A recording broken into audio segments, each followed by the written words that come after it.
Ready? Okay. Thank you all for your patience. I think we're going to get started. We held up a little bit because they changed rooms on us, and we had a Katie Crockett, a tender hunt. But now that everybody's here, we'll call the USIBWC Colorado River Citizens Forum, February 26, 2025, to order. I'd like to welcome everybody, both in person and online, who have joined us today. We do have two presentations for you, and we'll be discussing other issues of your concern. I'd like to start by introducing myself and have my co-chair introduce herself. I'm Patrick O'Dowd, and I am the Executive Director of the Salton Sea Authority. I have been involved with the Salton Sea for the last 10 years, either on as a staff member, as the Executive Director, or on the board. And I've been involved with the IBWC for several years now, and it's an honor to serve in this capacity. So, my name is Cathy Douglas. I'm a professor of geoscience at Arizona Western College. And now I'd like my fellow board members to introduce themselves, at first in the room, and then we'll do online. We'll start with this. I'm Al Steenstra. I'm a professor of economics and finance at Northern Arizona University. I'm interested in serving out here because I'm really interested in environmental economics. Research is focused on water rights in Colorado, here water. Shelley Mellon, owner of R.L. Jones Insurance and Motor Vehicle Services, also Mellon Farms and Desert Applicators. And my interest is our whole, region, and all that we do in agriculture and sustainability of that, and keep back to the happy to be here to serve. Thank you. Karen Scott, I am an engineer at USIBWC Yuma now, but prior to that, I had a whole 17-year career in water with river reclamation and control. And I'm watching for. My name is Jeremy McCall, I'm the Director of Utilities for the City of Boone. And now I'm going to have Ms. Morales call out each individual board member online for them to introduce themselves. We have Felipe Vega online.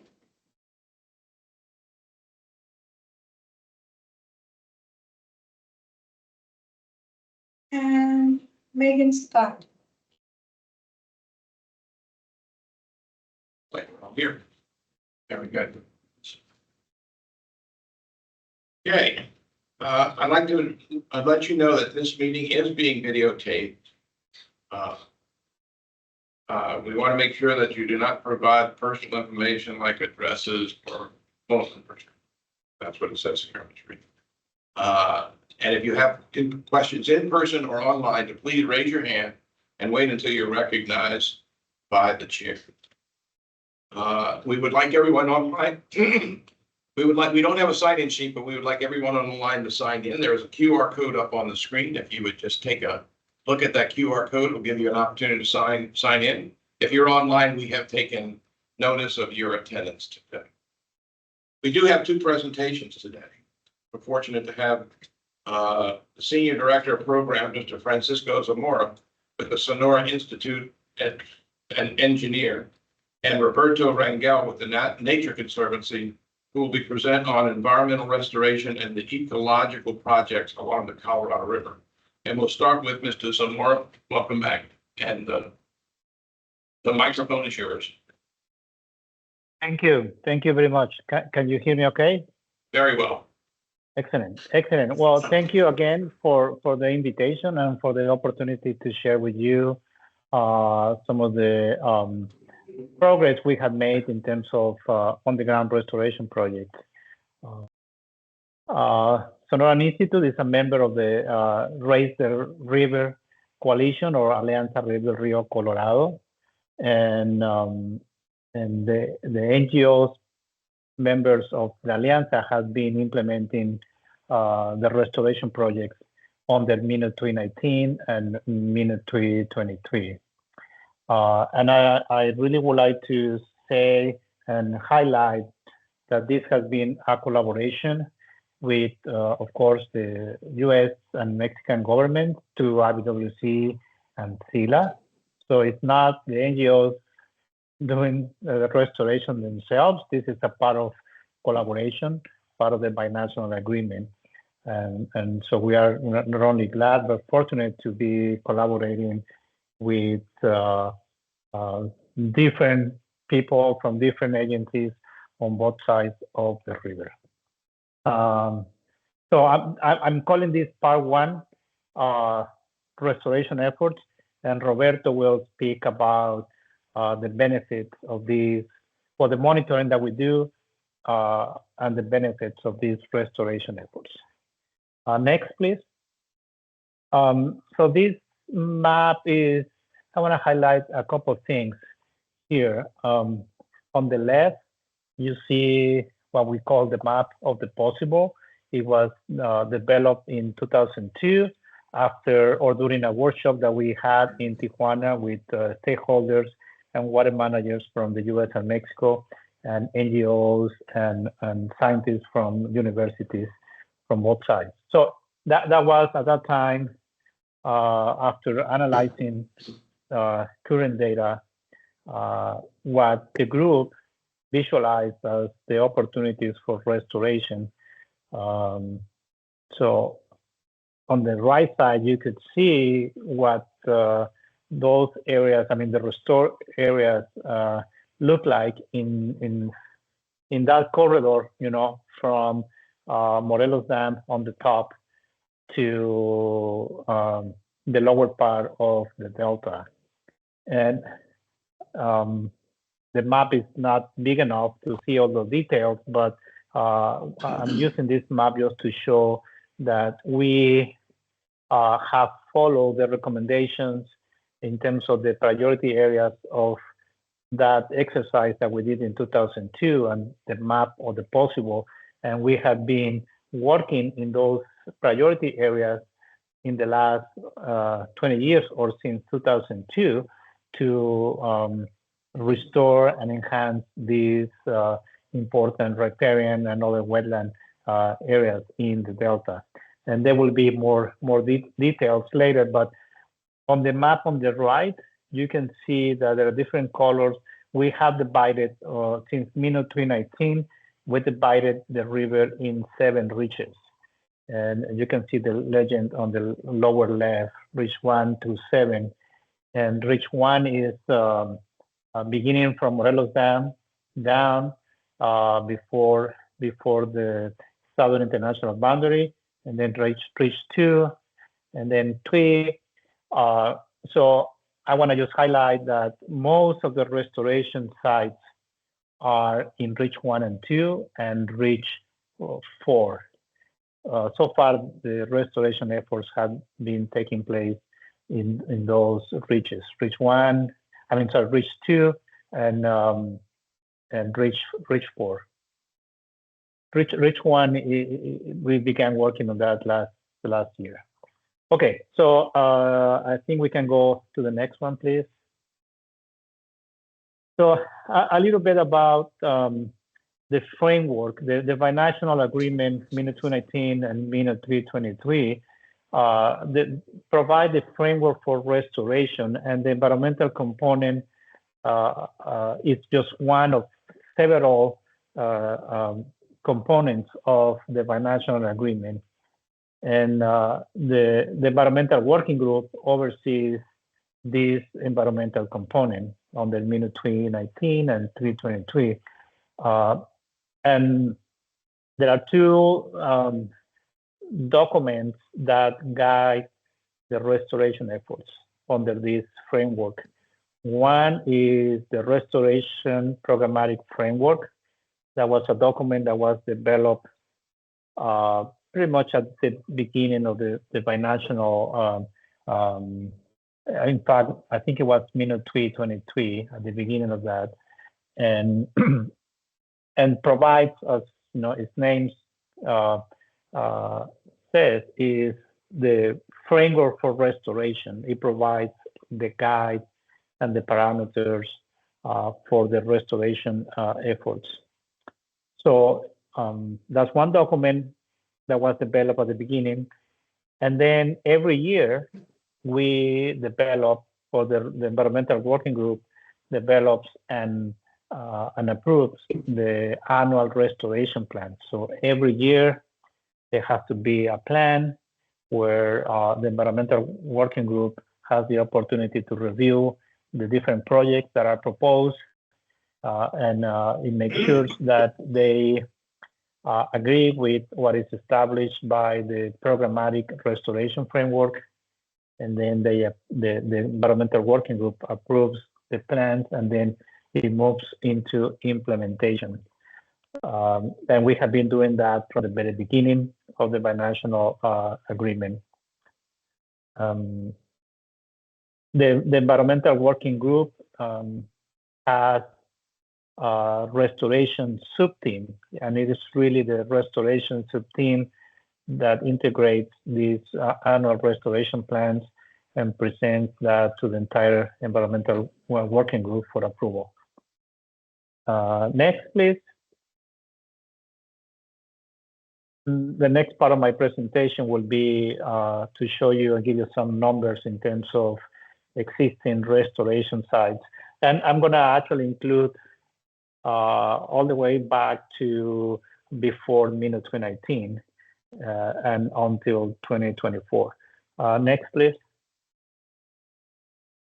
Hopefully you will be able to see. It had to show all the area from Morelos Dam all the way to the mouth of the river in one map. So I'm dividing these area into areas. The map on the left shows what we call the limit of area, basically from Morelos Dam all the way to Southern International Boundary. And here, ProNatura Noroeste has been implementing different projects in two restoration sites. And Miguel Alemán is one site, and Janitzio is another site. And then on the map on the right, it shows that area pretty much is showing Reach 4. And this area is about, I want to say it's about maybe 15 miles south of the Southern International Boundary. Again, it's Reach 4. And in this particular map, we see, the Vado Cebollero, Don Parna, Chaucé, and then Laguna Grande restoration area with different sites. So I'll have maps for each one of these areas. But these, I want to take the opportunity to mention that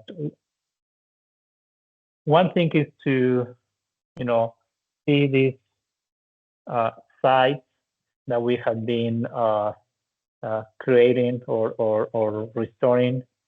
But we would like to emphasize that these sites are, the overall goal is to create a corridor.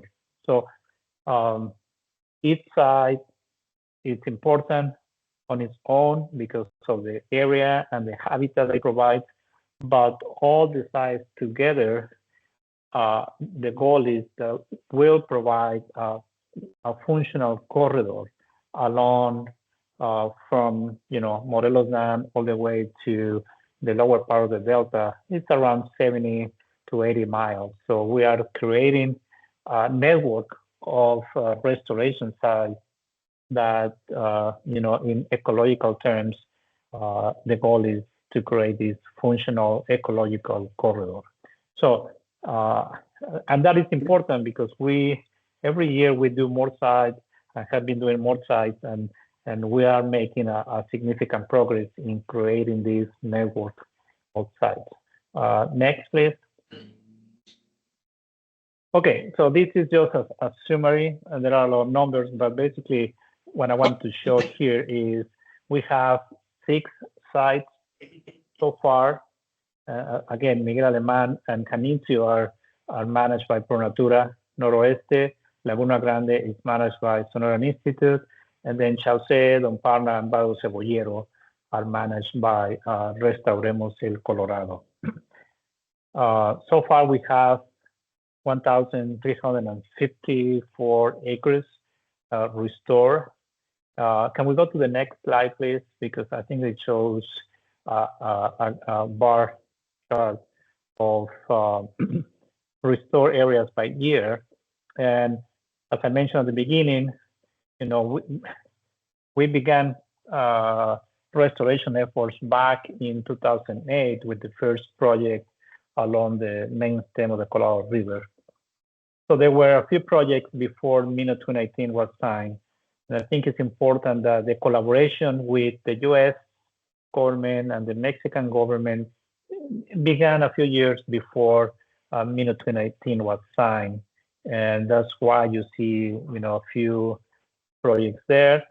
Some of these projects were funded to Mexican, was support from Mexican agencies like SILA, Semarnat, and also private funds, but also with some funding from Bureau of Reclamation too.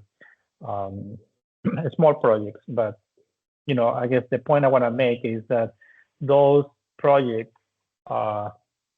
serve to show that it was possible to restore areas on the Mexican side of the river. And of course, then you can see MENA 2019 was signed in 2002.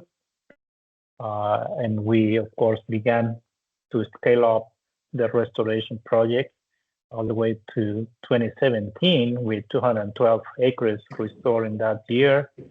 And then MENA 323 was signed in 2017, and of course, restoration continue. One point, and you can see here in the chart, is in the last 3 years, the number of acres restored has it's smaller than previous years, and that has to do with mainly with the funding, because the funding provided under the MENA 223, we pretty much use all of the funding in the first 5-6 years of the MENA. So 2018 to 2022, and since then, the restoration sites have been implemented by private funds. I must say that the bilateral agreement requires Mexico, US, and the NGOs to provide 1/3 of the funds for underground restoration, and the same for monitoring. So some of the private funds that NGOs have been able to secure are being used to implement the projects. So even though most of the funds or all the funds or federal funds were used in the first 5 years, NGOs still had additional funding from private sources to continue implementation, but at a smaller scale than the beginning of MENA 223. So can we go to the next slide, please? Now, in terms of habitat type, you can see that there is a well balance between cottonwood and willow, 40%, and mesquite bosque, 43%. We have a little bit of mesquite in upper terraces and something we call upland, and a little bit of open water. But really, cottonwood and willow and mesquite bosque are the main habitat type. Now, I'm not showing this, but I can share with you at the beginning of MENA 219, and really since the beginning, even a few years before MENA 219 was signed, the goal was to create cottonwood and willow habitat, because we didn't have really that much cottonwood and willow habitat in the Delta in Mexico. So at the beginning, most of the habitat was cottonwood and willow and a little bit of mesquite. But in the last few years, that changed because we had created a lot of hectares or acres in cottonwood. So the priority now or the efforts became more on developing mesquite bosque and less cottonwood and willow habitat. That's why you see, a good balance now, or overall, counting all the years. And the trend that we see now is probably creating more mesquite bosque and more mesquite bosque than cottonwood and willow habitat. And of course, cottonwood and willow habitat require more water than mesquite bosque. So that's another factor. We are trying to be more water smart, in creating more habitat with less water. Important that we have some areas in open water because for some of the wildlife, open water is pretty much a requirement, even for birds. It has been found that habitat where close to open water areas is better than the habitat that doesn't have, open water nearby. Next. And, this is just one example in Laguna Grande of the cottonwood and willow habitat, pretty high density cottonwood or willow habitat. Again, that has changed in terms of, how much we do. And in some areas also, we are not doing as high density as we used to do at the beginning. So we're adjusting. There is a lot of data being collected on vegetation, on surface water, groundwater, and wildlife. So we have been adjusting the designs of restoration efforts according to, what we have learned. I think next slide, please. With the limited time that we have, I wanted to show an example of what is included in the annual restoration plans. And this is information that we have in the 2025 restoration plan that is being reviewed now and will be, I think, approved hopefully in the next few weeks.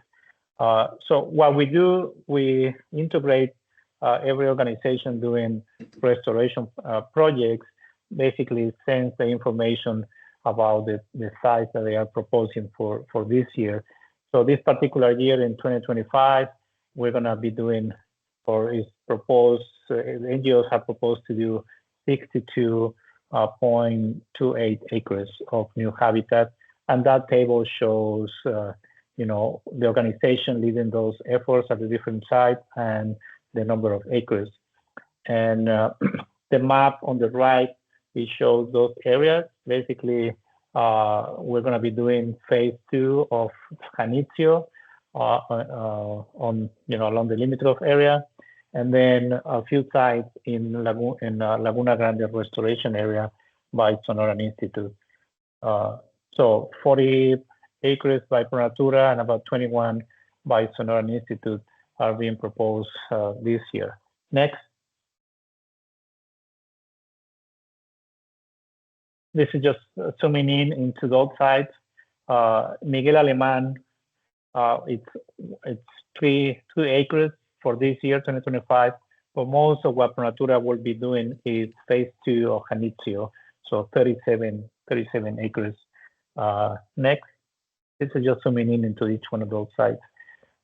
This is Janitzio. In green is what is available for the future. I guess the light purple is phase 1, and the red or dark purple is phase 2 in Janitzio.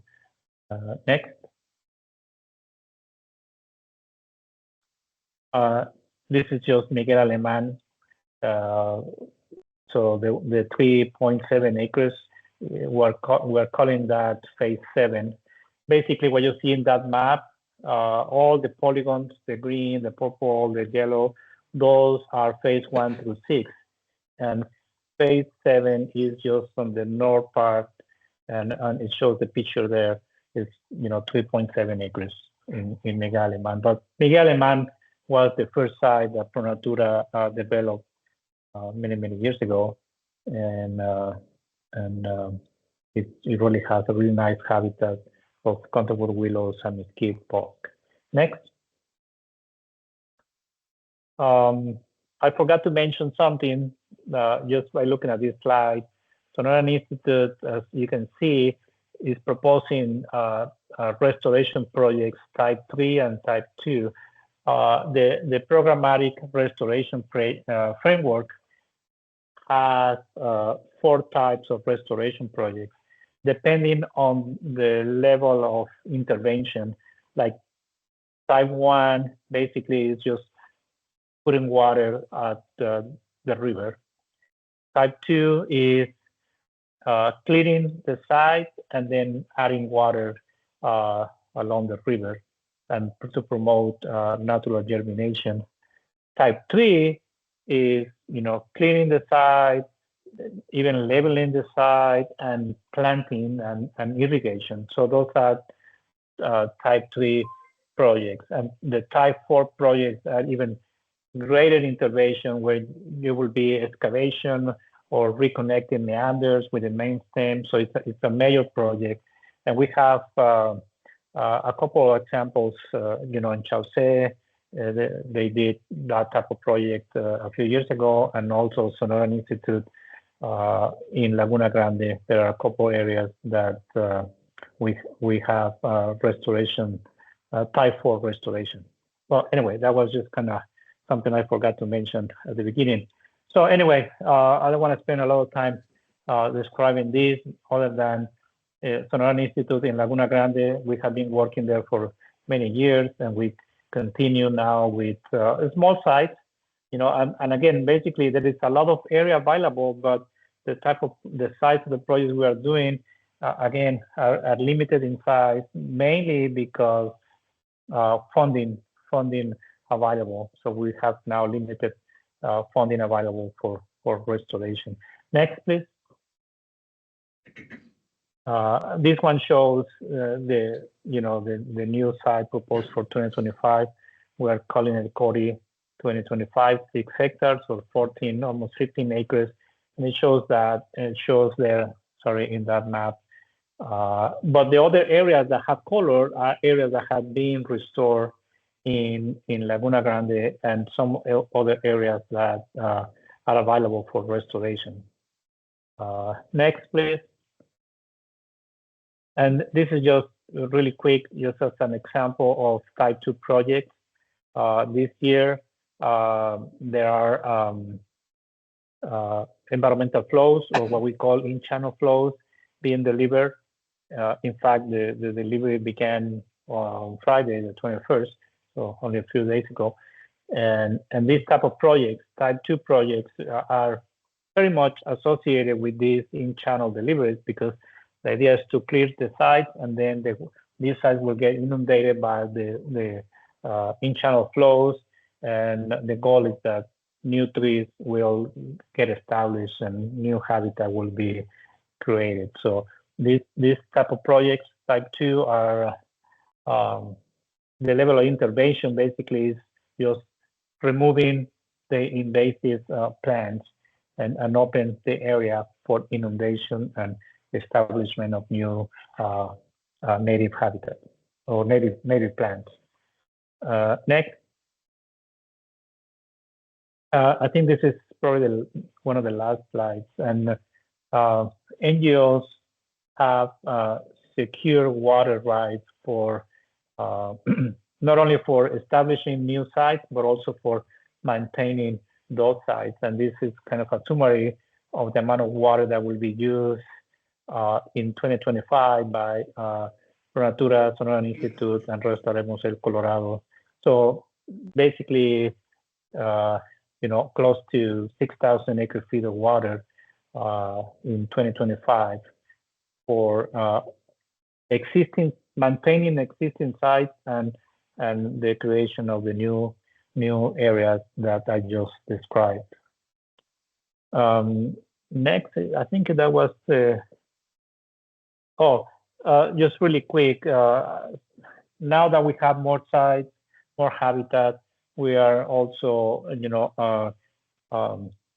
opening the sites for visitation. We want people to come and enjoy these sites. And this is just one example. Each restoration or NGO doing restoration projects are doing pretty much the same. We are inviting members of the community to visit the sites, and this just is the one we have in Laguna Grande, Laguna Grande Visitor Center. Next. And this is just an example also of people visiting, and something that we emphasize is, families, kids, the youth and adults. Everyone is invited to enjoy and be part of these restoration efforts. Next, I think next is the last one. And this is just to say thank you and highlight again that all the restoration that I mentioned has been possible through the collaboration of the U.S. And Mexican government and the Raise the River coalition and all the members. So, and the members of the environmental group, I think we have more of very close to 50 participants on each meeting of the environmental working group. So everyone has participated and contributed to the design and implementation of restoration projects. So thank you to the U.S., the Mexican government, and all the agencies on both sides and the NGOs. So thank you again, and I'm open or welcome any questions or comments, feedback that you may have. Thank you. Thank you, Mr. Zamora. And in the interest of time, I think we're going to take the questions after Mr. Rangel's presentation. Mr. Rangel, please, the microphone is yours. Thank you. Thank you. You can hear me right? Yes. Okay. Thank you. So yeah, now I will describe just some examples of the observed responses to the restoration actions that Francisco have just exposed, with emphasis in the responses in the hydrologic system, vegetation, and wildlife. Next one, please. So, well, as you know, the Colorado River Delta is a critical ecosystem that has been significantly impacted by upstream water diversions, and all restoration efforts done so far, including the habitat restoration and flow restorations, aim to revive the Delta's hydrologic system, vegetation, and wildlife. Next one, please. We're gonna skip this one and the next one because this is the map, and Francisco already showed the location of the site. So yeah, one of the restoration actions that the group in the Delta are implementing since 2014 are the in-channel water releases, and these are photos. It's a pity that this is a PDF format and not the PowerPoint format, because I had prepared a pretty transition here in the photograph on the right, with the transformation of the desertic scenario to a living river. But during the 2014 pool flow that you may know of, the Colorado River, all the dry parts of the Colorado River, at least in the Limitrophy area and until the San Luis Rio Colorado reach, got flooded and saw water again since many years. So these are one other type of restoration actions that we perform here in the Delta. Next one, please. But also, besides the 2014 pool flow, we have had in 2021, 22, and 24, and actually currently is being under is in process an in-stream water releases. These are some photographs at the discharge or the delivery points directly to the main channel of the Colorado River, and all of them located in Reach 4 or in the Central Delta, as we also know it. And all of these have the objective of course, benefiting the ecosystems in general, but specifically of rising the groundwater level, improving hydrologic connectivity, and also promote type 2 restoration, as Francisco has just mentioned. Next one, please. And this is how it looks.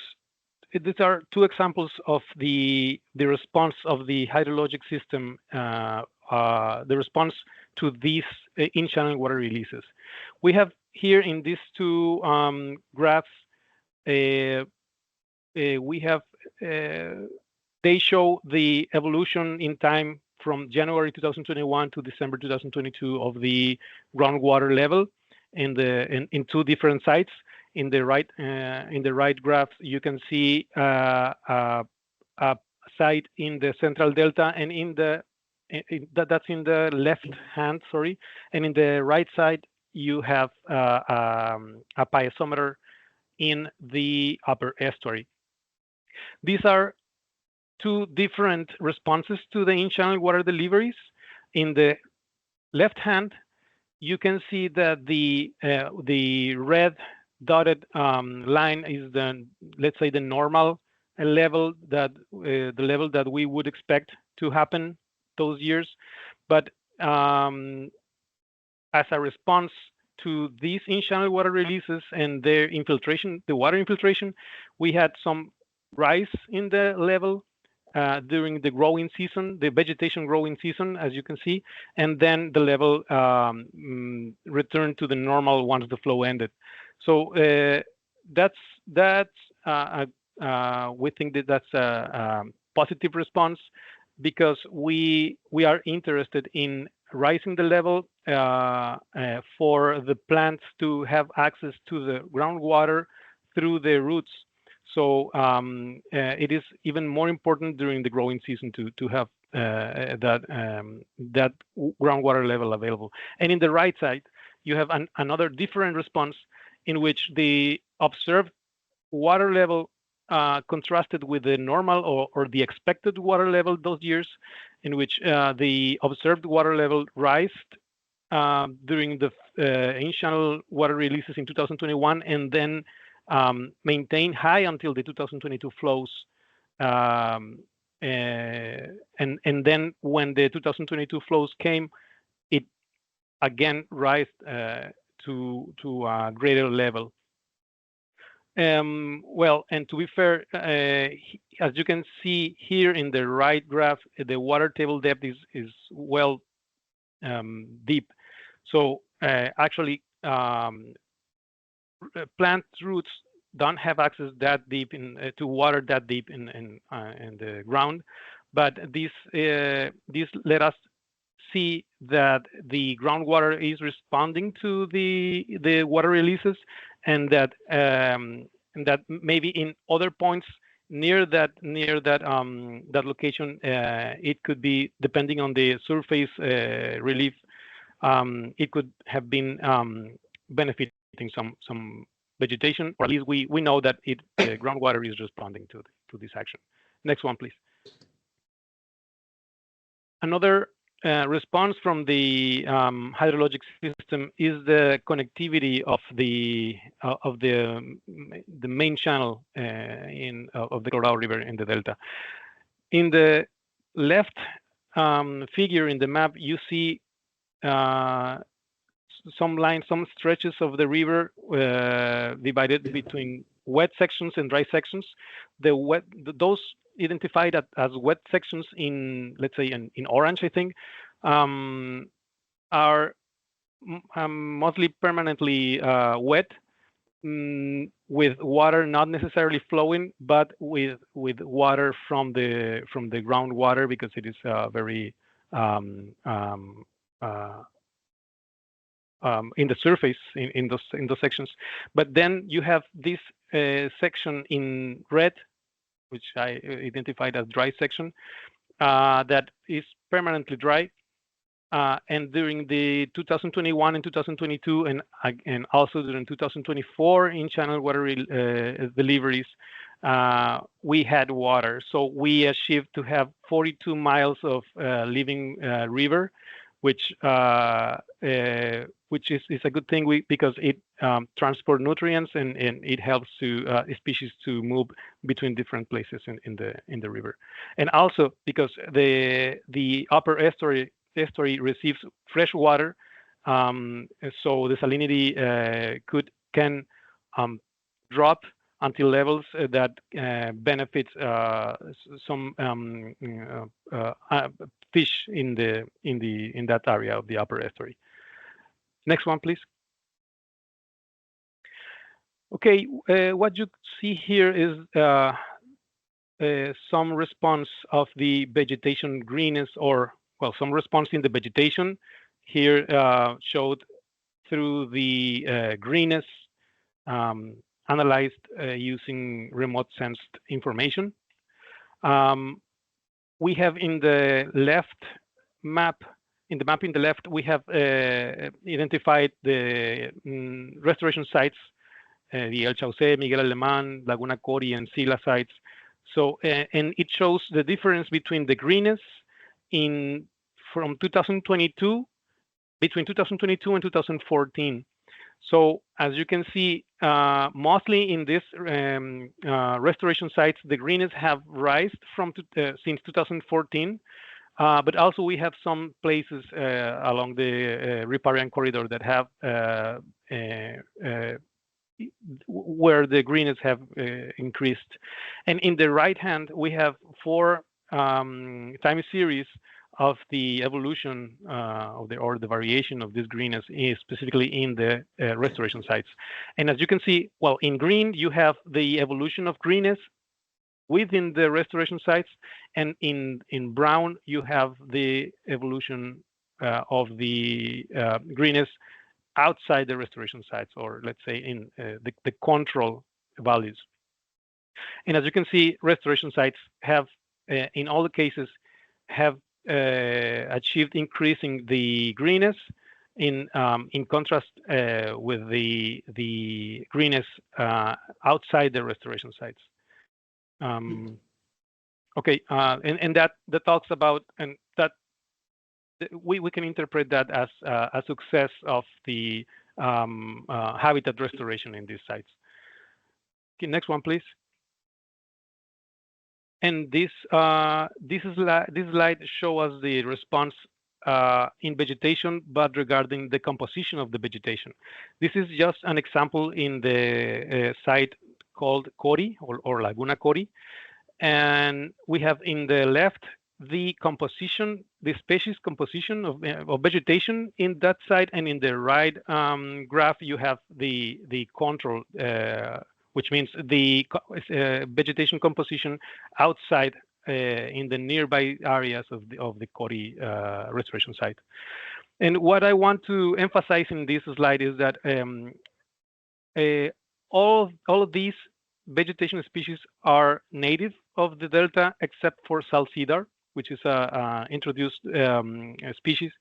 And as you can see, salt cedar is very present in the outside of the restoration sites, well, at least in the restoration site, in this example in Cori, but it is the same for pretty much all of the restoration sites. And within the restoration sites, we don't have the presence, or it is minimal, the presence of salt cedar, which is again an introduced species. And so we conclude that there has been a reduction in invasive species, improving the ecosystem's health. Next one, please. Regarding the bird population, the abundance and diversity of water birds and riparian birds have increased significantly following the restoration efforts. And as you can see in the left graphs, there is a comparison between, again, restored area where, is a comparison between the abundance of priority species between the restored areas and control areas. This is outside the restoration sites. And as you can see, restoration sites have much greater abundance of birds than outside the restoration areas, which also is a sign of success in the restoration efforts. Next one, please. There are other type of wildlife monitoring which consists on camera traps, which doesn't give us information on abundance of the population of the different mammals and other species, but it allows us to know what species are present in our restoration sites.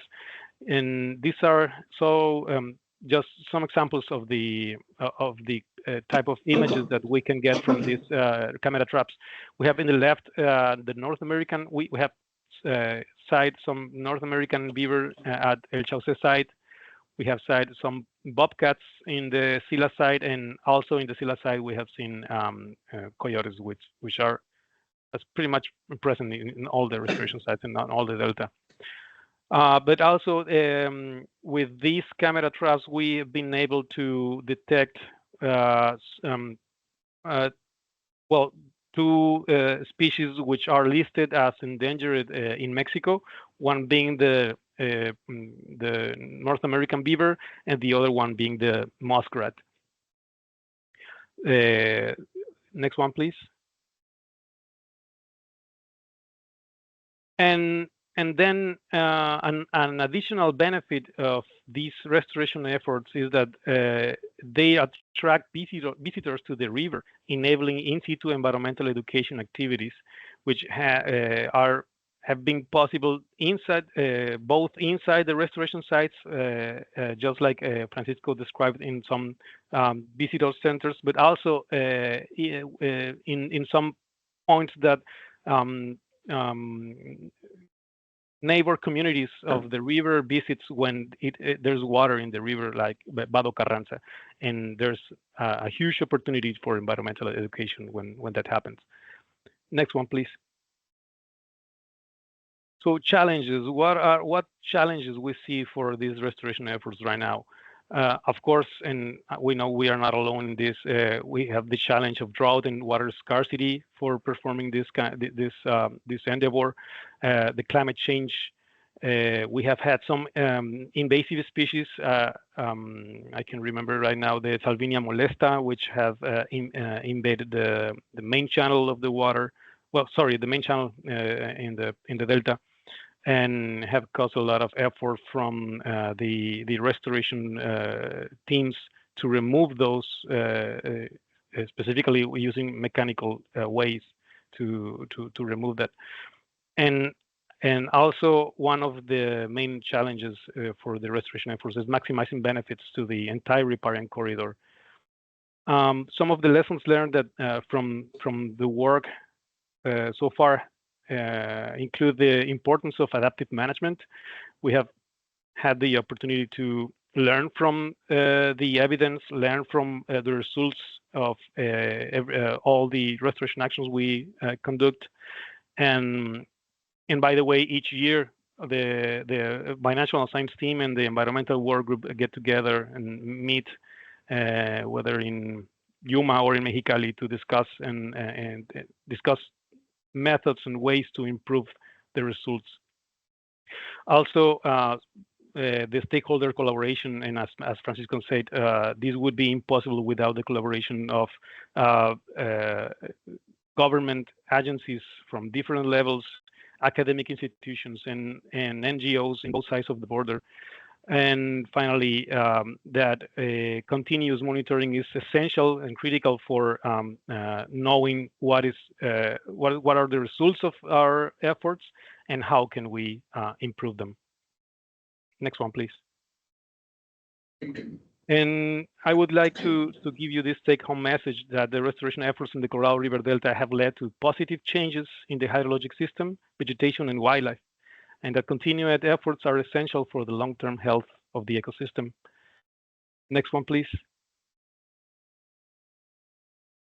And I would like to take the opportunity to acknowledge the great effort of the field staff that work hard many times during the peak of the summer with a scorching temperatures, measuring the surface flow, water table depth, the birds population, water quality, etc. So they are the real heroes here. Next one, please.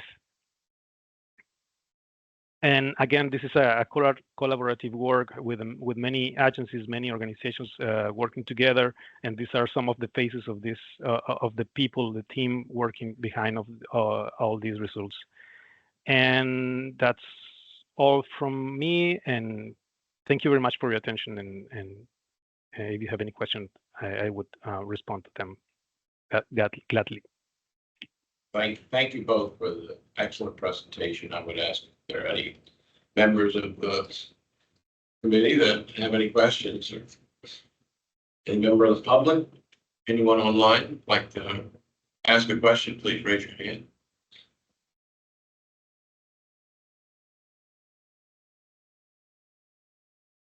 I'll do have a question, and my question is how do you define sustainability with respect to these projects?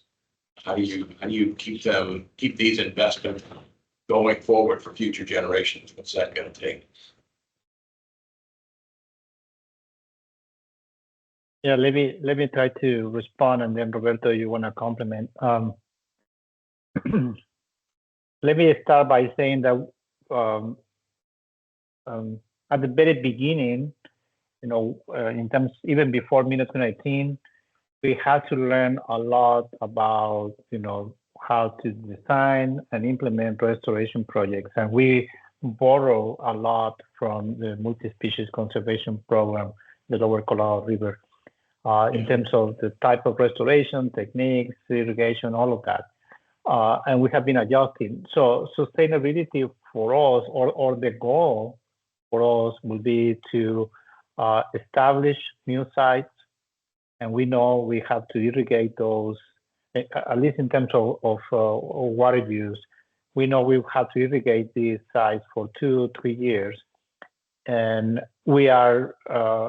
And then after that, the goal is to reduce the amount of water that these sites are needed, and to the point that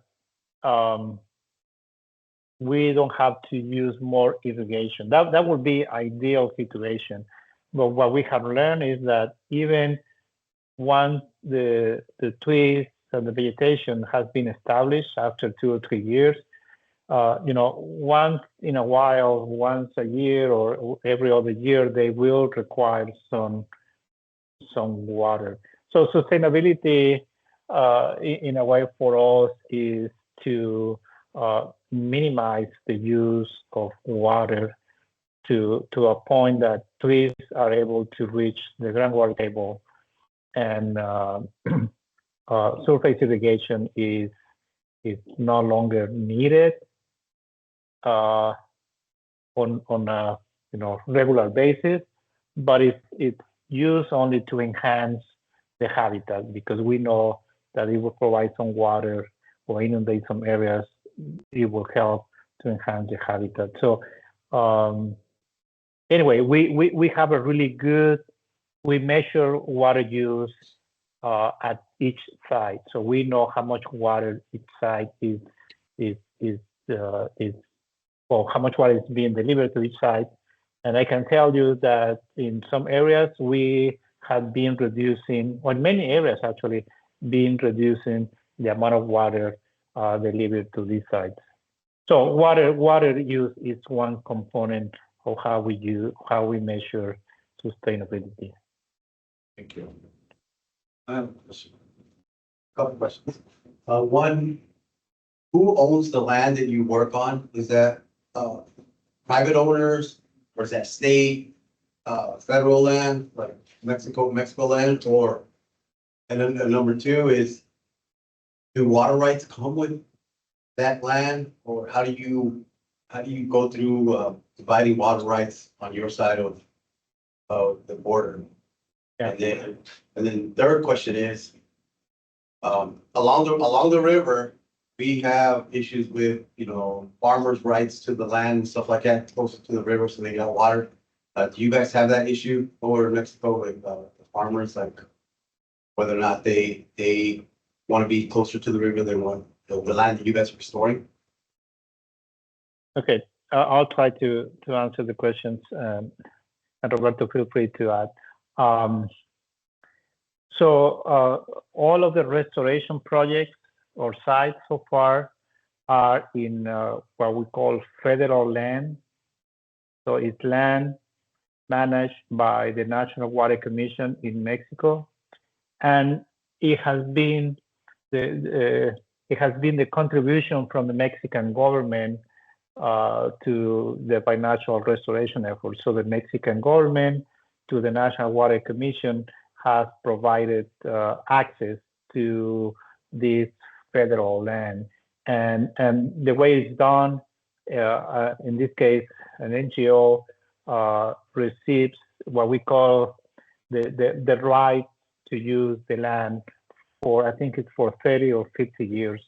I think it's 30 years, and then it can be renewed. So even though it's federal land, in this case, NGOs receive a title allowing this NGO to implement restoration. So the land still belongs to the federal government, but the NGO has the right for the use of that land. The water, yes. The Raise the River Coalition has been able to secure water rights to voluntary transactions in the Mexicali Valley. So basically, Raise the River and through Restauremos el Colorado is the organization managing water rights. They have been acquiring water rights in the Mexicali Valley. And then what we do is just use those water rights to irrigate and establish the vegetation. And then I think your last question was about farmers near the river. There are some areas on the Mexican side close to the river. Farming with farmers are actively farming the land. So I don't think we have found any issues, or because basically the federal land that we're using was not being farmed. It was, federal land available, and the existing farmers that are using the land, they continue to use it. I don't know if I answered your question, because maybe I didn't understand. Yeah. Okay. All right. Well, this has been very helpful, and I appreciate your time. I think in the interest of moving forward, I think we have one more question. So online.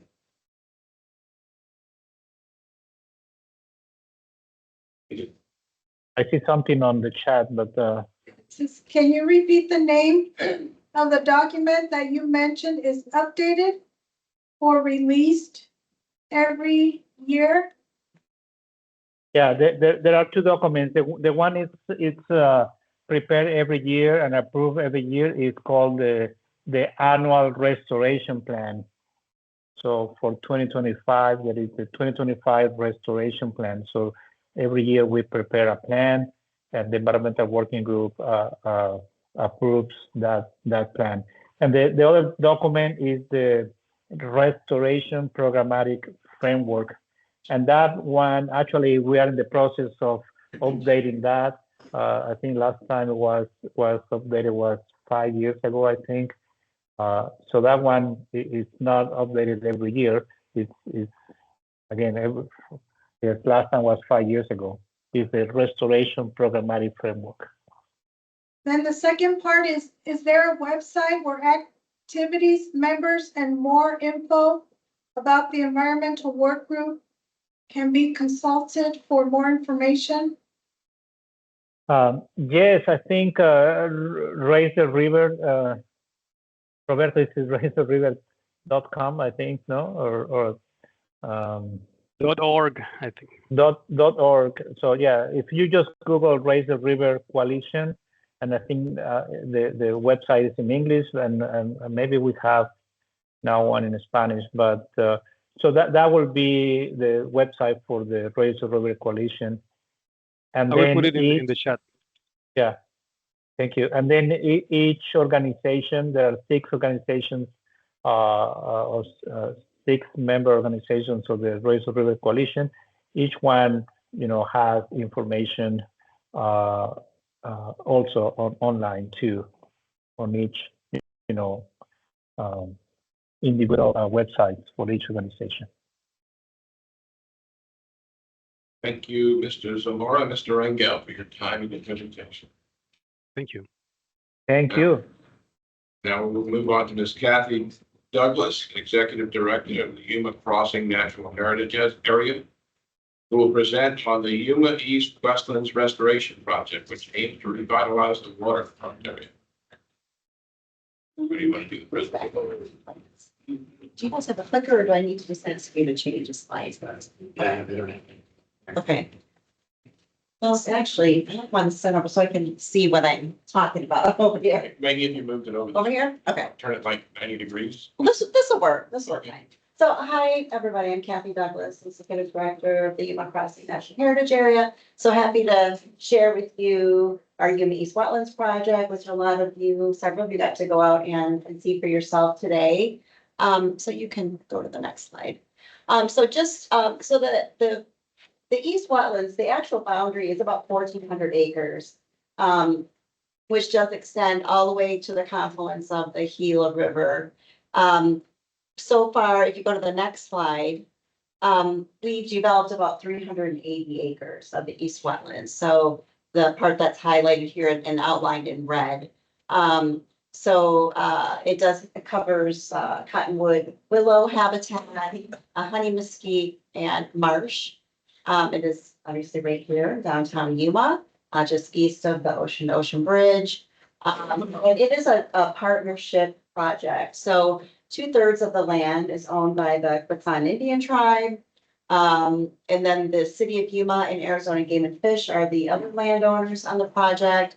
Where the heritage area comes in is we've been really the coordinating entity to develop the East Wetlands and working with the partners. And we manage the site with our staff for the last 6 or 7 years, I guess it's been. And then it is now part of the Lower Colorado River Multi-Species Conservation Program. Next. So this is just want to give you a little bit of history as far as the river. This is a historic photo from 1905 and one of the big floods. So up on the hill here on the right is the Yuma Territorial Prison, just kind of give you a visual of where you're looking at. But so everything really to the east of that is where the existing East Wetlands is today. Next. So after the dams are put on the river, so it just changed the whole ecology of the river. And this is what it ended up as in 2001. It was really just a lot of scrub, salt cedar, invasive vegetation, trash dumpings, illegal activity going on out there. So just not a very pleasant place to be.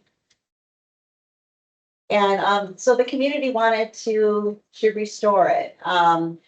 But, you know, there were many, many hurdles that had to be, cleared before we could do this. I mean, there was multiple land ownership issues. And of course, meeting all the NEPA guidelines, archaeological surveys, biological surveys, environmental evaluations and wetlands and hydrological studies. So just kind of give you an idea that it was a very complicated project. It took years to put together. And then we had to find the money to do it. So it was really grant based and earmark funding. There's all types of funding that came from federal and state. The heritage area, we received funding. A lot of our funding went into it. The city put a lot of money into it.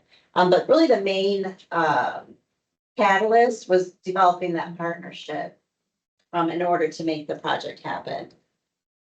So this is a nice photo here. So this Senator John Kaya was a big supporter of the heritage area, and he helped to get a lot of the funding early on. And so this is Mayor Nelson and Quinton President Jackson giving Senator Kyle an award for his help. And this was after the East Wetlands had been started.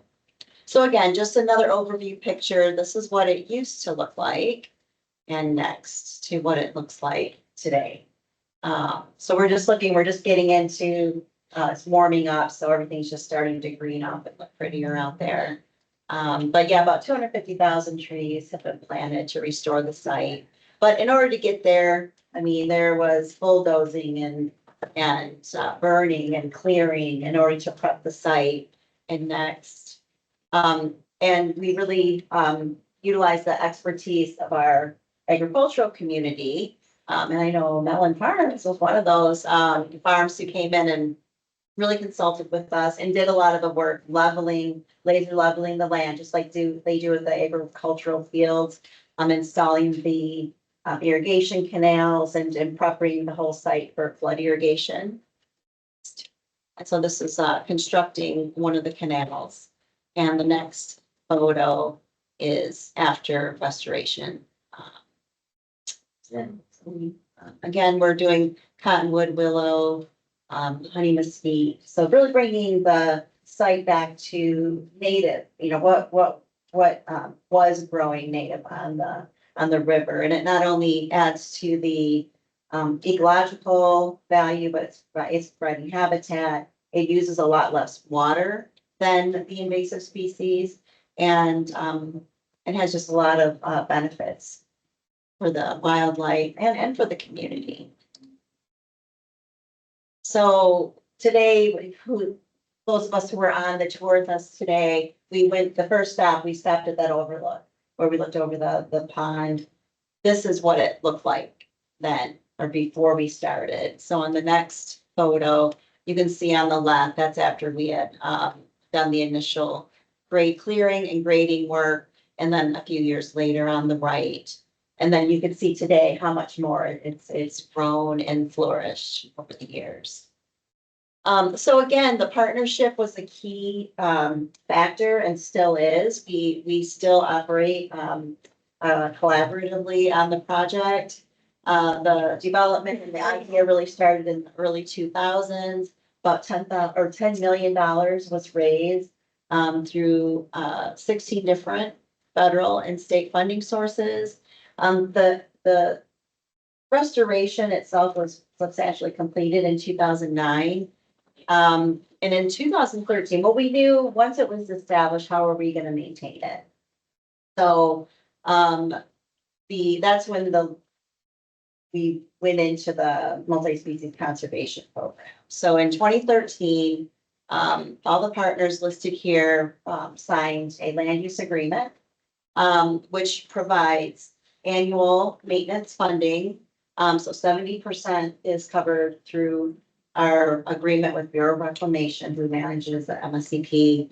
And really, so most of the MSCP projects, they go in and they're developing the site. So they're outlaying that initial capital expense. With the East Wetlands, we're a unique site in the MSCP program because it was already built. So now we get that funding through our annual annual maintenance funding. So Bureau of Reclamation provides 70% funded through all the MSCP partners and water districts and so forth. And then the local partners contribute 30%. So 10% comes from the Quetzal tribe, 10% from the city of Yuma, and 10% from the heritage area. What came along with the land use agreement was, well, the commitment was obviously made before the land use agreement, but the Quetzal provide 1,300 acre feet of water. And the city provides 1,000 acre feet of their water allotment to support the Yuma's wetlands. As far as our annual maintenance operations through the MSCP program, so Mr. Jesus Melendres here is our on the ground project manager. But it funds the basics of maintaining the site. So it funds flood irrigation and site maintenance and the pump maintenance, road and infrastructure, so the basics. But what we concentrate on through the heritage area is, it's such a great community asset. And there's a lot of use recreationally, and so we try to keep it at a higher level than a lot of the other MSCP sites, which are really, they don't have a lot of public access like a lot of the other MSCP sites. But we go after other funding. So a lot of our annual National Heritage Area funding goes into keeping the site maintained at a higher level. And then we apply for grant funding from many sources to continue to invasive species removal, because that is just an ongoing, seems to be never ending. It keeps Jesus busy in our team. The salt cedar and the phragmite removal and things like that. Next.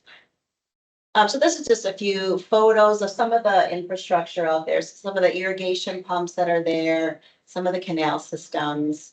Next. And so the site as well, a lot of people don't realize the Yuma wetlands, it is on both sides of the main river channel. So we have the north side of the river, which we call the North Channel, and the south side, we call the South Channel. But it is all part of the East Wetlands, and it is all in Arizona. So because of the historical change of the boundaries from the river, it all is in the state of Arizona. And this is just some photos of the South Channel. When we developed the East Wetlands, when we were dredging the South Channel, there was a corner, the southeast corner of the site is where a lot of the dredge spoils were piled up, and it had sat like that for 20 years. And Jesus and I and our team, just this past year, we developed this corner of the site. We call it Sunset View Wildlife Area. It's got some trails that connect to the bike path and to the boat ramp and the small parking area that's right off of the alignment of the Pacific Avenue 2E alignment. And we planted some trees in there. We're continuing, we'll continue to improve the habitat in this area, but it just provides some more outdoor recreation and a place to do outdoor educational programs. And it's really beautiful at sunset. There's some beautiful sunsets there. And I can envision some people using it to get married or whatever. There's people there all the time. Next. So in the 20 years since the East Wetlands started, so again, we've established 380 acres of wetland and riparian restoration. Again, the native vegetation does use a lot less water than all the invasives that were there, so it's a water savings. It's now supports hundreds of varieties of wildlife, including the endangered Yuma Ridgeways rail, which does live in the marsh year round. They nest and breed there. And the western yellow-billed cuckoo, it has used the site for nesting. So that's great. This is what it was all intended to do. But it's also home to a couple of other threatened and endangered species, including the Yuma hispid cotton rat and the western red bat. And the Oregon. And then as far as ecotourism, as you saw today, there's people out there riding bikes and hiking and bird watching. So it's just really added a lot to the whole downtown Yuma riverfront area. So there's a contiguous trail that runs all the way from East Wetlands all the way to West Wetlands. Oh, on the weekends and especially in the mornings when it's beautiful out there. You know, all types of people out there enjoying the site. We do a lot of field trips with the local kids, get them out there, learn about the environment, creating stewards for the future. Oh no, this is a huge thing. So we were awarded $8.7 million in bipartisan infrastructure act funding. This money is being administered through the city of Yuma, but it is to replace a lot of the aging infrastructure at these wetlands. So a lot of the inlet and outlet structures, culverts are old, deteriorating. This funding will bring power into the site so we can convert the diesel pumps to a more efficient electric pump system. It's going to do some road, gravel on the roads to improve all of that, the site access. So we're working on the planning for this right now. And it's going to be a pretty quick project. So, I mean, the goal is within a couple of years to have this work completed and updated, and that will take the site into the future for hopefully another, how many years? This is our engineer planner back here, 30 years. The next 50 years. All right. And the pretty site overview. Excellent presentation, and I love your project. Thank you. Any questions? I have one. Is there any, it says that there's an increase in diversity, mammals, invertebrates, reptiles, and is there any data to support that? Because what I see on the ground, because I spend a lot of time down there, is that since they came through and ripped everything out with the big moving machines, there's a lot less animals. I think you're talking about a project we did a few years ago. It was a hazardous fuels project. We had a lot of dead standing trees and diseased trees. And so we did clean some of that up, but there's been natural recruitment of, native habitat growing back. But the MSCP, they hire wildlife biologists to come out and do the wildlife surveying. So if you go to their website, there are biology wildlife surveys there. It's a mispricing. The multi-species conservation program. But generally, I mean, the site is left in a natural state. I mean, there's some areas that have some high salinity where, it's been replanted and replanted several times and it's just, not a great habitat, but there's a lot of really good habitat in the site. So if you get a chance, like I said, to go over to the North Channel as well, there's beautiful habitat over there. And really the riverfront area, the trail that leads from Riverside Park, that's really highly used by the public. So that is kept a little more trimmed up, but we do just basically, we just trim the trees for fire and emergency access. And we do the flood irrigation. Well, because of all the public use, obviously, the animals are more prevalent. Yeah. Has there been, has the city ever done an economic analysis as to how much they benefit from that project? Well, the Heritage Area has had an economic impact study done. It's been several years ago, but I mean, I remember what that, but I know that for every, even just this past year, for every federal dollar that we received for heritage area funding, we leveraged over $6 in additional funding, but the impact was like, I mean, it's like 30 million. 30 million a year. I mean, the tourism aspect, you know, 20 years ago, not a whole lot of people enjoyed the riverfront in the condition that it was in. So, Those hotels are there in parking because of. yeah, yes. Mhm. It's also an award-winning environmental project. We did win an award through Arizona Forward as the best environmental project in the state. So that was pretty cool. Yes. Much money over the last 10, 15, 20 years, how much money has been spent from where the concrete sidewalk stops on the east side before it goes up that hill to the levee, down all the way past where the Mormon Battalion display is, and where the concrete and the pathways end.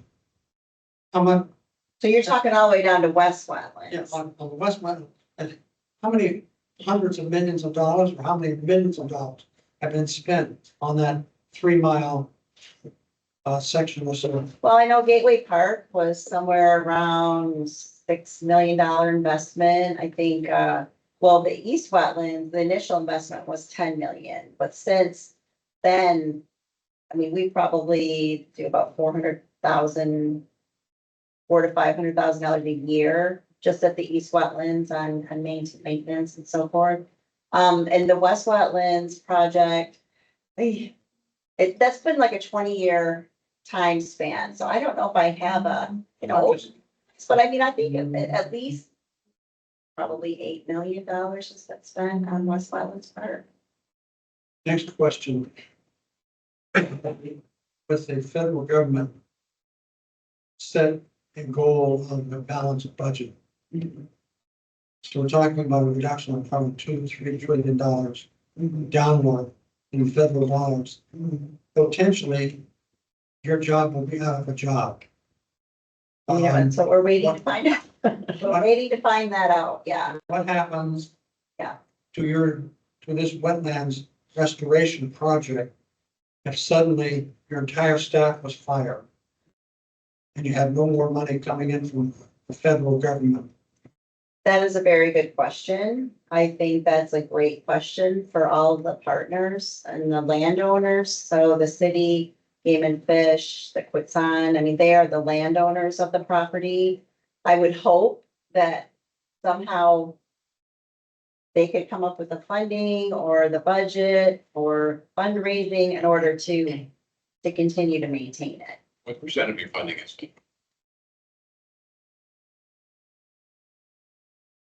I would say, well, all of our heritage area funding is federal. So we receive $500,000 a year from through the National Park Service. But then we also receive 10% of the city's 2% hospitality tax as well. That was passed 2 years ago. So that's, like about $850,000. But then we go after a lot of other grant money. So it's hard, we manage the 2 state parks as well. So that's all. Our budget this year, our revenue was $3.4 million. So you're a 501c3.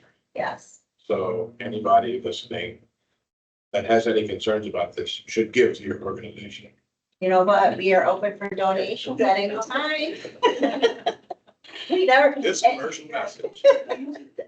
Yeah, so I mean, a lot of what we do, I mean, even taking care of the 2 state parks, they're very expensive. That's where a lot of our funding goes into, really just the whole riverfront and tourism. I mean, what we do really helps to attract tourism and economic development to the city and to the area. So we are kind of waiting a little bit on pins and needles to see what's going to happen with our heritage area funding. Now, that wouldn't necessarily mean that we would lose other funding. We're still going to be a heritage area. We're still designated by Congress as a heritage area, even if we don't get an appropriation. So, I mean, we don't have any, like, this is what we're gonna do. So we're gonna wait and see what happens. Like right now, we're still working on our fiscal year 24 our heritage area funding now. And then we've requested fiscal year 25 money to see the continuing resolution allotment. And we were just notified actually this week through National Park Service that we could ask for that funding. And what's your website? It's yumaheritage.com. And you have a donation button on there. We absolutely do.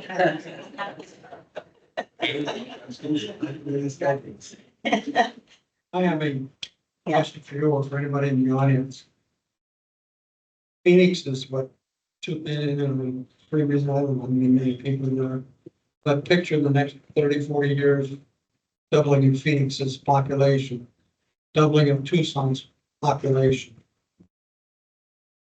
What is the Yuma Valley going to do when Phoenix comes for our water? So we do have a public comment section, and I think that would probably be more appropriate to I'm sorry. discuss at that moment. Yeah, I'd like to know the answer to the question. I don't think that anybody here that could actually answer that question. But we do have one more presentation to get through, and get done with that, so we'll just put it up for public comments. Any other questions, Kathy? Thank you very much. Next, we have the office. Supervising Facility Operations Specialist. Ms. Adam Morales of the USIBWC will present gaging station telemetry upgrades and live weblinks.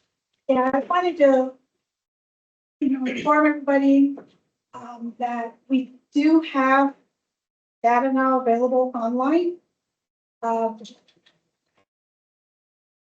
So I wanted to just brief you real quickly on how you can find this data and how to download the data, how to view it, and of course, get your input. You don't actually have to input today, but play around with it, give us your input. So I just want to give you a quick overview of what we've done and what it looks like on the website. You guys can have a chance to play around with it. So for those that aren't aware, the 1944 water treaty, it's a cooperative agreement between the U.S. and Mexico, which had allocated water for the Colorado River, and it was signed on February 3rd of 1944. Now, through the U.S. Bureau of Reclamation, IBWC coordinates Mexico's allotment for their deliveries in coordination with Reclamation.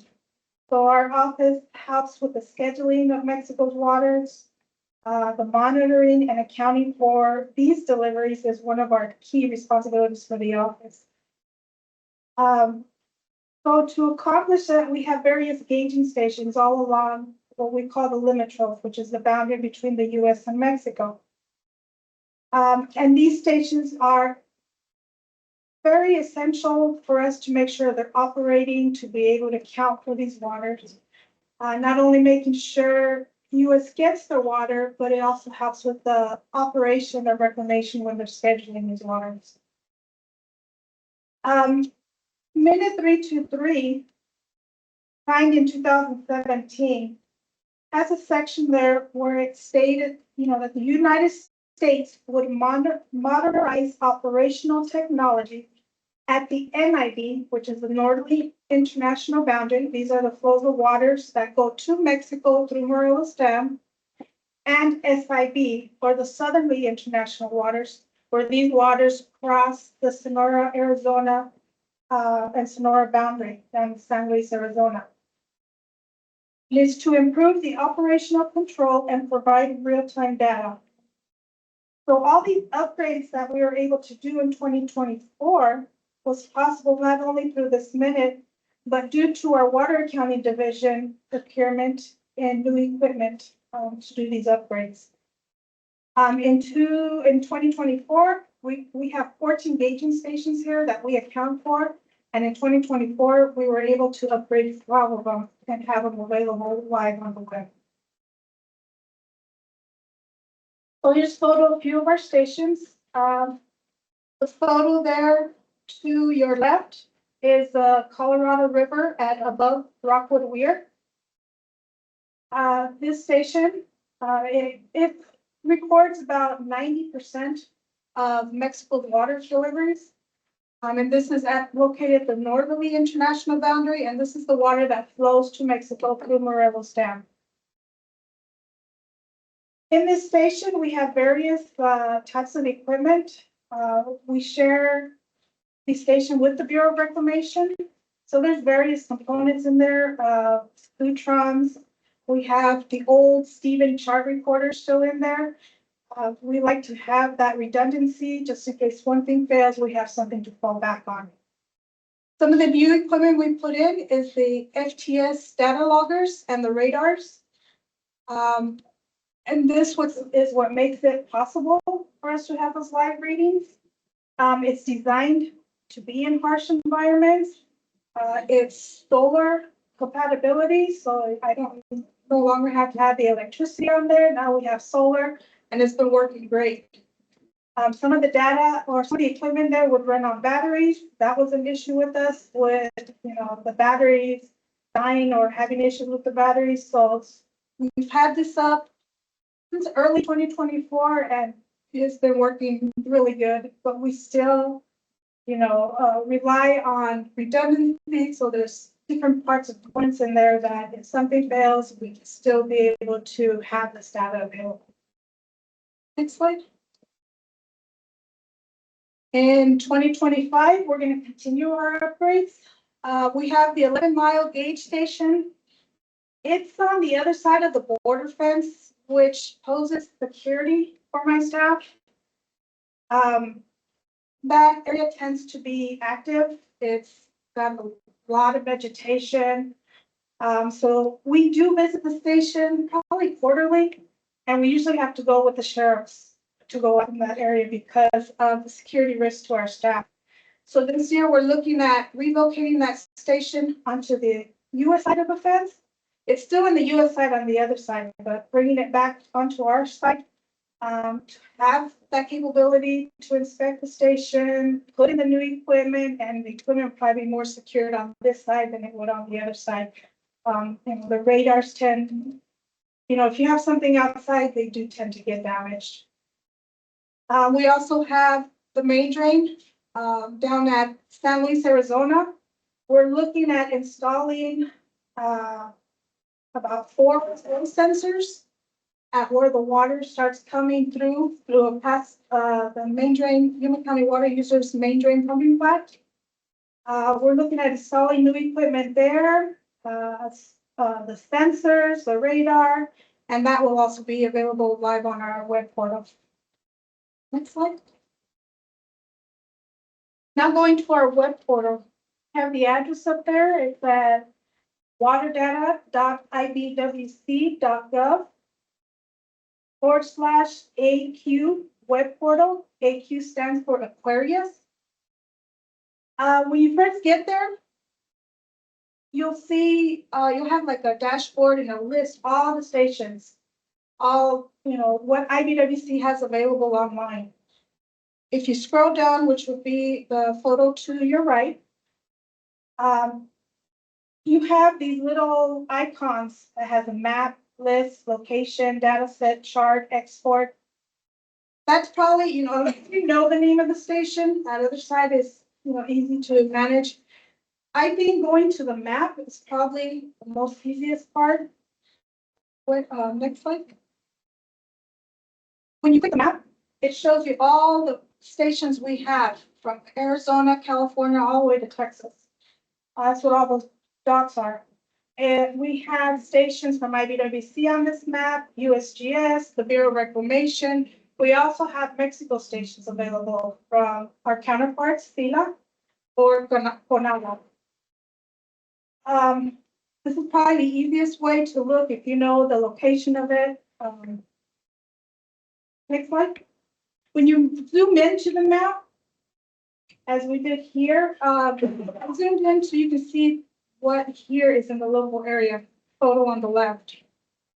If you zoom in closer, which I did there for the Colorado River at above here, and you click that button, it gives you basic information about the station. And then if you hit the location button, next slide. Now it brings you into the station information. You can view data, there are graphs, you can download data. There's various things and options that gives you there to do.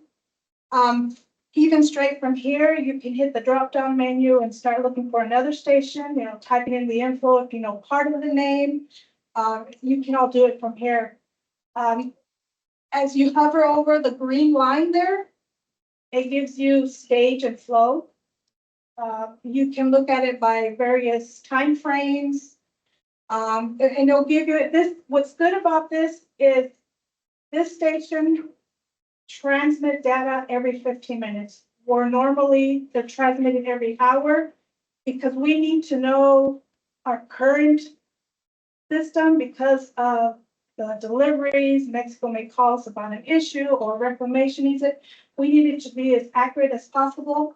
So this one does transmit every 15 minutes instead of every hour as they normally do on other live websites. So this was one benefit, and you know that we have is we were able to get this down to almost being exact. Another way, as I mentioned, you can click the location button on the left. Instead of the map, you would click location, look for your gauging station by location. You can actually, if you know the station number, put the station number, station name. Next slide. Data set also it pretty much will look similar to what it looked like on the map. It would give you a graph. There you can see where you can see the summary of the information, the chart. You can export data from here.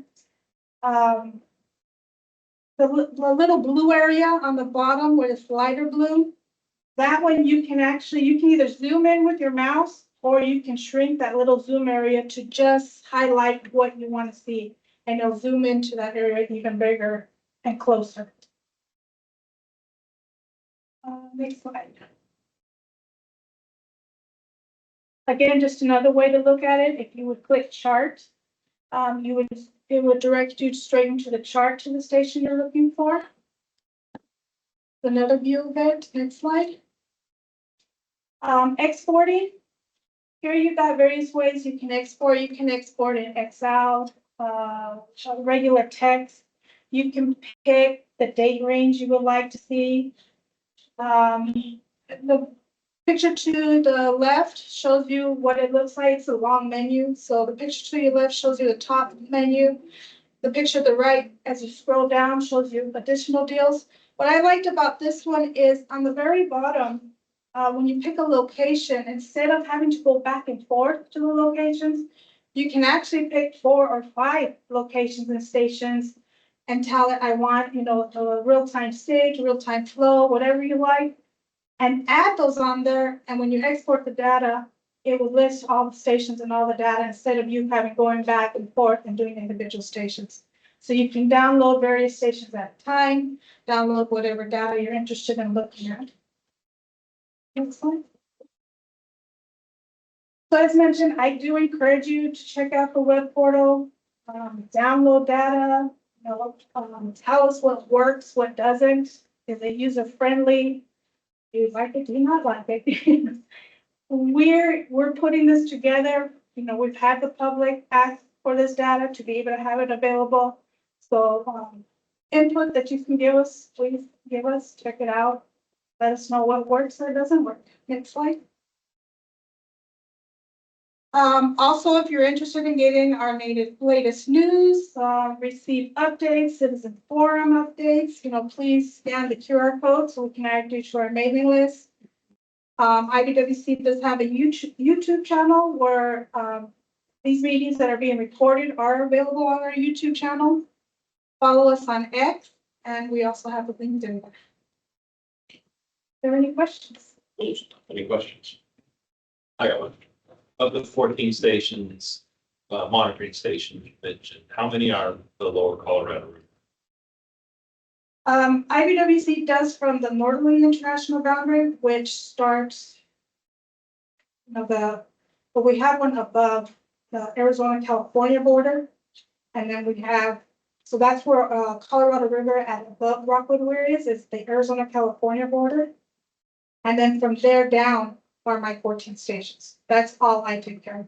USGS and the Bureau of Reclamation maintains everything upstream from what IBWC has. Any other questions? Anyone online? Couple of questions. I don't know if I can answer. Are there any plans to build a seawater to drinking water plant in Yuma? That IBWC is involved in or infrastructure, I would not have that information. That isn't something that our agency works with. I'm afraid the water business in Yuma is in danger from the population growth in other parts of the state. And our agency works with the country of Mexico and the water treaty. So like for my office or what our agency does, it mainly deals with the binational agreements that we have with Mexico.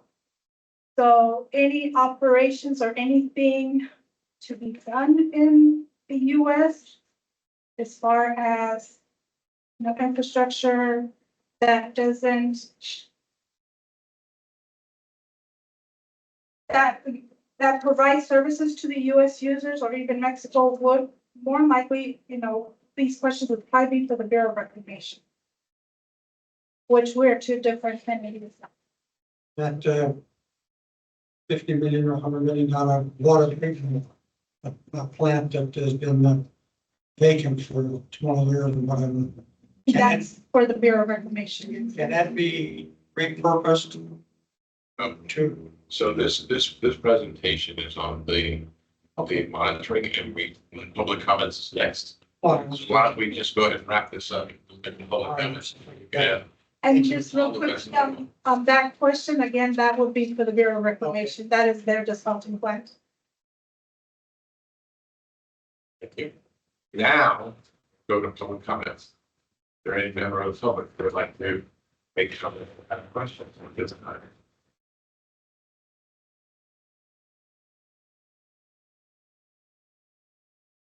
Is there anyone online?